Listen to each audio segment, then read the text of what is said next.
Hey, what's going on out there, YouTube? SDL020 representing JVS. I just got done looking at episode 2 of Swamp Thing. First season, Worlds Apart. This episode actually was more scary than the first episode. And the thing about it is, aesthetically, the look and the feel and the movements of Swamp Thing, oh my gosh, it's so good. It really is. Like, it looks like a comic book come to life, like in every way. And the other thing about the cinematography about this, those close panned out shots in the darkness, like the best one I can kind of give an example of is like Ninja Turtles. The Ninja Turtles, the very first movie, like when there's like really close pan-in shots of like the turtles like in their full costume, and it's like really a dark alley. Like you'll see like this close-up pan shot, and then look goes switched from that. It's got such an old school like 80s, 90s feel to it, which is reminiscent of the 1983 version of Swamp Thing. Was it 83? I don't remember. I think it might have been. Was it 83? I don't remember. Either way, I just love the cinematography for this because it's got that horror feel to it, but it's so old school at the same time.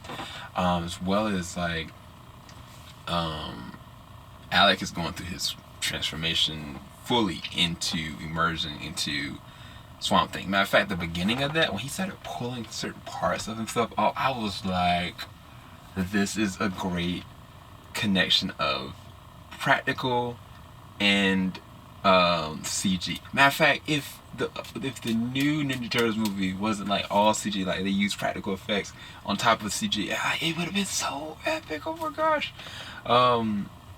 Man, make another Secret of the Ooze. Anyway, I felt for your girl Abby because like she's trying to figure things out, and it's kind of like she's going through the videos. I guess they met the Blue Devil. Like I don't know if he's gonna actually be the comic book version. Other thing is Will Patton. He's doing his acting work. He putting in some serious work. As well as some new players in the game.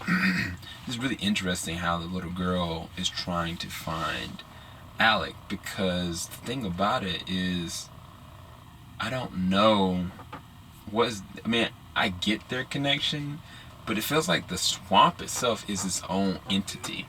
Like he utilized the swamp, against that one guy. Like, yo, he pulled that man apart. Oh, anyway, but it's definitely he's connected to her through the swamp. The swamp's connected to her, but it's like what are they trying to do? Like, what is the end goal there? That's a lot of mystery to that. And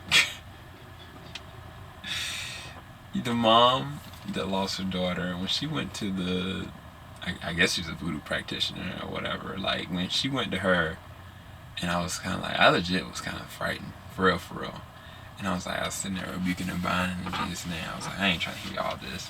And every time I was trying to do that, I was using my Beats headphones. Every time you take them out, like it pauses whatever you got, right? And I was watching, and I kind of took it out, and then I put it back in, and then I started playing again, and then I was like, I got caught off completely by guard with what I saw, and I was like, oh my god, like that was one of the most frightening jump scare moments I've seen in TV probably ever. Like it really completely caught me all the way off guard, because I was like, I wasn't trying to hear anything that was going on. But then there's some other moments that was crazy too. But all in all, this is a really great episode. This might be better than the first episode to me personally. Like, I mean, the first episode set a good platform as to what's gonna be, but this one set the tone as to who Swamp Thing is gonna be capable of and what he's gonna be able to accomplish, and also it kind of builds on the characters pretty well as well. So yeah, definitely if you ever check it out, I recommend it. I don't know, man. Keep it locked. JBS, we ain't gonna stop. PCS.